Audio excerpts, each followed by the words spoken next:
Vocês podem não gostar de Game of Thrones, mas a gente tem que admitir que provavelmente essa seja a melhor música de abertura de série de todos os tempos.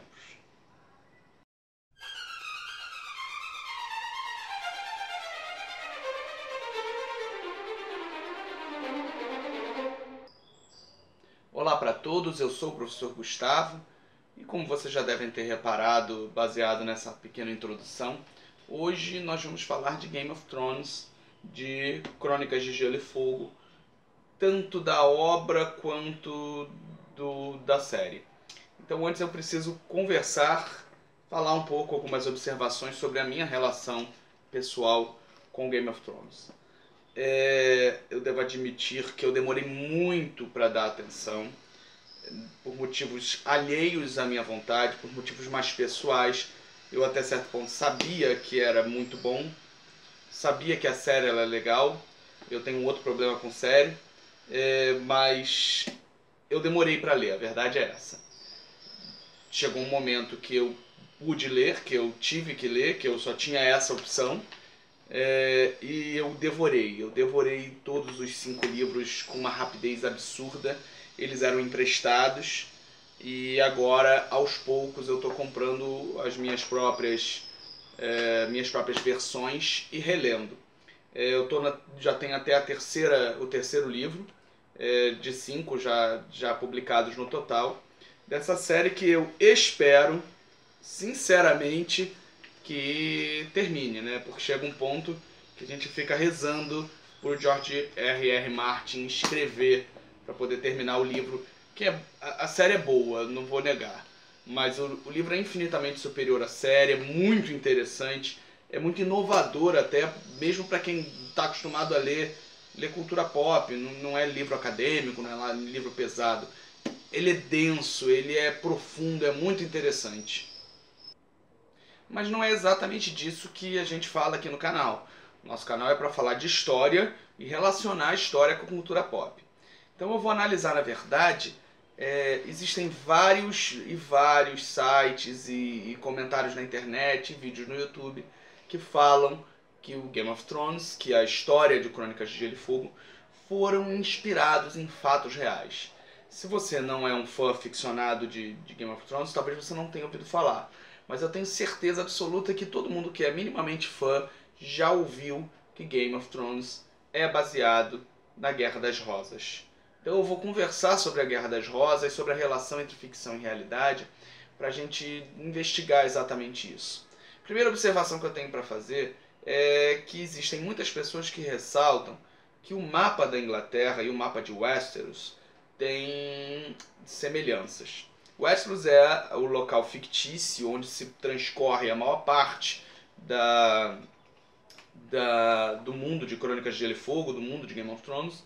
E o que essas pessoas defendem é que se você pegar a Irlanda e colocar abaixo da Inglaterra e anexar, dar uma empurrada dentro do território até certo ponto, eles ficam o mesmo local. É possível, é plausível.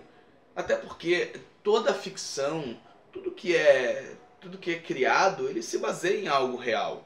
Você precisa de inspirações no mundo real. Então que o próprio Martin tenha pego isso da realidade, do universo real, eu acho completamente plausível.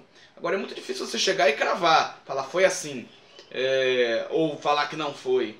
Mas eu acho bastante plausível essa relação de Westeros com o mapa da Inglaterra, o mapa do Reino Unido, né, no caso, junto. Essa relação de ficção e realidade, ela acaba orientando que a gente afirme que a Guerra das Rosas provavelmente tem alguma inspiração no mundo de Game of Thrones. E aí resta saber, que eu acho que é até o objetivo desse vídeo, será que a história pode gerar um spoiler? Pode contar o final da narrativa do George R.R. Martin? Será que vai acontecer como aconteceu na Rebelião? No final do vídeo eu tento responder isso. Mas agora vou fazer algumas explicações acerca do que foi a Guerra das Rosas. A Guerra das Rosas é um conflito interno dentro do mundo inglês, dentro da Inglaterra. Ela ocorre em consequência direta da Guerra dos 100 Anos. A Guerra dos 100 Anos foi uma disputa entre a Inglaterra e a França. E a França sai vitoriosa disso. Obviamente, o reino inglês sofre diversos impactos econômicos e diversos impactos morais até certo ponto. Acaba gerando, em consequência disso, uma grande falta de credibilidade do governo que estava na época. Se eu não me engano, é Henrique VI. Posso estar equivocado com relação a esses nomes, nunca fui muito de decorar nomes. Acho que os contextos são mais importantes. Mas esse rei sai desprestigiado. Alguns nobres começam a apoiar a iniciativa do Duque de York de tomar o poder. Então ocorre que tanto Yorks quanto Lancasters, que eram quem estavam no poder, descendem direto da dinastia Plantageneta, de Platagena, que era uma dinastia que já estava no poder inglês há algum tempo, e eles disputam o trono a partir dali.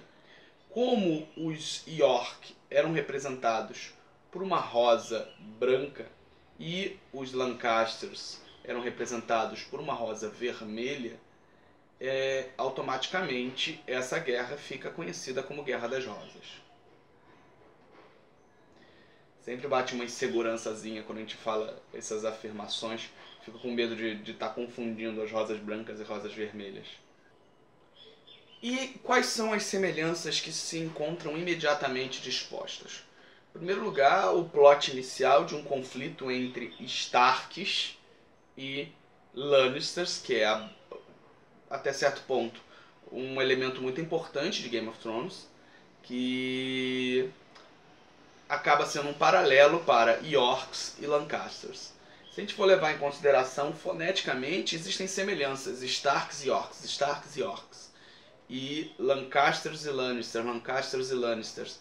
Tem alguma semelhança.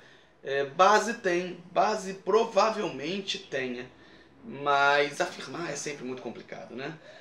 Eu acho que é bem possível que o Martin tenha se inspirado nisso. Outras semelhanças a gente pode encontrar, né? Por exemplo, o Duque de York, que era Ricardo... Eu vou ter que colar.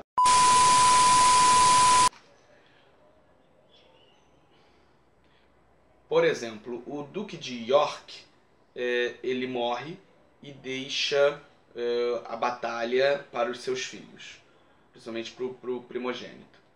A gente pode fazer semelhanças entre Starks e Yorks também nesse sentido, uma vez que o Ned morre e deixa a batalha, a guerra, para os seus filhos, por Robb e etc. Embora o Ricardo ele seja um golpista, ele seja alguém que está tentando tomar o trono Lannister, ao contrário do Ned, que é o cara da pureza, da pacificação. Então existem alguns distanciamentos entre os personagens, mas é aquilo, o George R. R. Martin não está transpondo a Guerra das Duas Rosas para o universo ficcional. Ele não está escrevendo a narrativa da Guerra das Duas Rosas. Ele está se inspirando. Somente isso. Dracarys.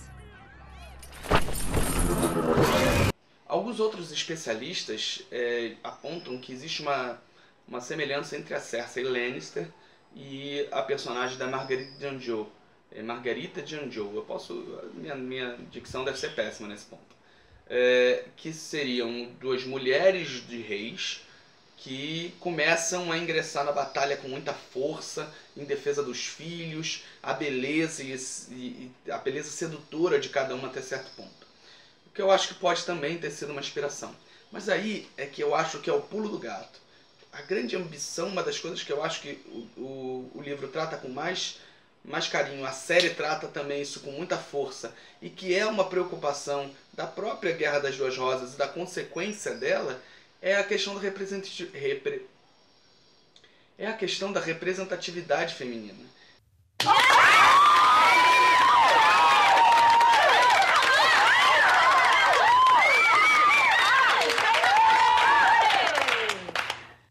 É a questão da descendência feminina no trono. Vou primeiro falar de Game of Thrones.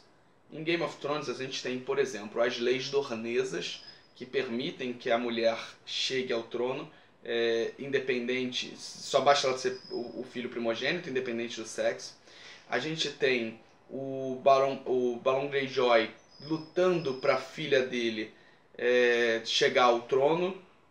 Ele queria isso, embora ele seja morto na série e no livro. A gente tem toda a questão da Cersei se queixar, e até certo ponto com coerência, de que ela seria uma pretendente ao trono muito melhor do que seus irmãos, e dela agora na série está sentada no Trono de Ferro. No livro isso ainda não aconteceu, porque a gente não chegou nessa parte. A série está seguindo um pouco independente, para quem não sabe. Então, toda essa relação da representatividade feminina no poder é uma coisa muito, muito inerente ao livro. Isso sem falar em toda a pretensão da Daenerys, que é até certo ponto a grande heroína do livro, ao trono. A Dany é a principal pretendente ao trono até certo ponto. E em relação à história real, como fica essa questão do poder feminino? Primeiro a gente tem que lembrar como termina a Guerra das Duas Rosas. A Guerra das Duas Rosas chega ao fim quando Henrique VII, que vinha de um parentesco distante dos Lancasters, ainda reclamando o trono, ele consegue chegar ao poder. Primeiro a gente tem que lembrar que a pretensão ao trono de Henrique VII era fundamentada por um parentesco dele. Ele era tetraneto do rei Eduardo III, o rei inglês Eduardo III. Só que ele era tetraneto de uma descendência feminina, o que já deixa claro que está favorecendo essa questão dinástica feminina. Tanto que para poder se solidificar no poder, ele se casa com a descendente dos Yorks para poder dar solidez ao seu mandatário, né? Ao seu reinado. Tanto que ele cria a dinastia Tudor, que vai até a Elizabeth, com a união das duas rosas. O brasão Tudor é tanto a rosa vermelha quanto a rosa branca sobrepostas, dando uma ideia de solidez. Então, até certo ponto, como acabar com a disputa entre dois grupos para o trono, unindo eles. E é aí que eu quero chegar na minha pergunta inicial. Levando em consideração, dando uma adiantadinha na história para essa questão feminina, depois de Henrique VII, a gente tem no trono Henrique VIII, que é muito conhecido, muito famoso. Você tem várias séries baseadas nele, tem a série Os Tudors, tem o filme A Outra, que é excelente, a gente pode fazer um programa só sobre ela. E depois ele passa a ter, ele tem quem assume o trono é a filha Elizabeth.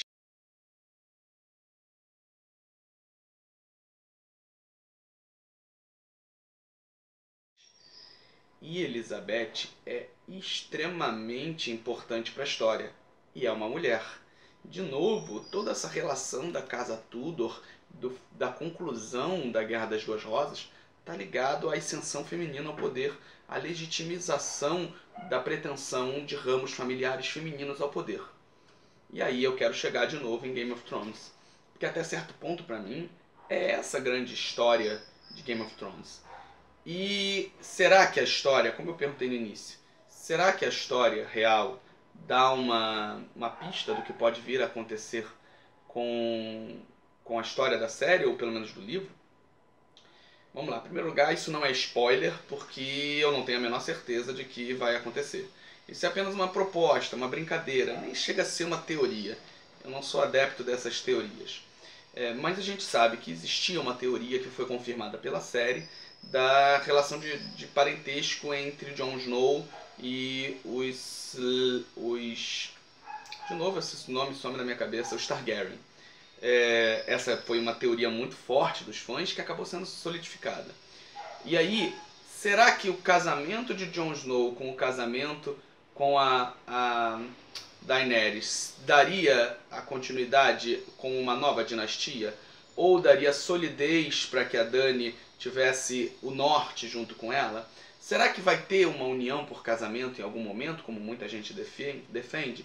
E até quanto essa união por casamento não se aproxima da própria relação da história real com o ficcional? De novo, isso é só leve, isso não é uma certeza. Eu acho que a gente tem que ter bastante cuidado quando a gente trabalha os universos ficcionais e reais, porque não é uma transposição, é exatamente uma inspiração. Eu acho que é bem possível que a gente tenha um caminho por aí e que, na verdade, a Guerra das Rosas, dê uma fundamentação, uma inspiração para a conclusão de Game of Thrones. Embora isso só vá até certo ponto, porque na história real não existiram dragões nem zumbis ligados ao poder frio do norte.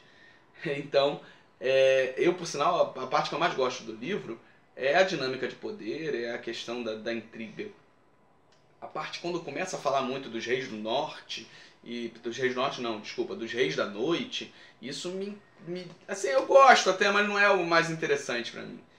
Então, a minha resposta eu acho que a Guerra das Duas Rosas vai ser a conclusão, vai ter uma conclusão igual em Game of Thrones. E você, o que você acha? Se você acha diferente, se você discorda, quer fazer alguma observação, escreve nos comentários. Se não gostou do vídeo, escreve nos comentários, faz parte. Se gostou, curte, compartilha. A minha ideia aqui não é comentar Game of Thrones. A minha ideia aqui não é criticar Game of Thrones, a série ou tudo mais. É apenas levantar a bandeira da história e da relação da história com os universos ficcionais. Eu estou aqui para isso, para falar sobre a relação entre cultura pop e história. Muito obrigado a todos vocês. Curte, compartilha, ajuda a continuar com esse canal, gente. Obrigado.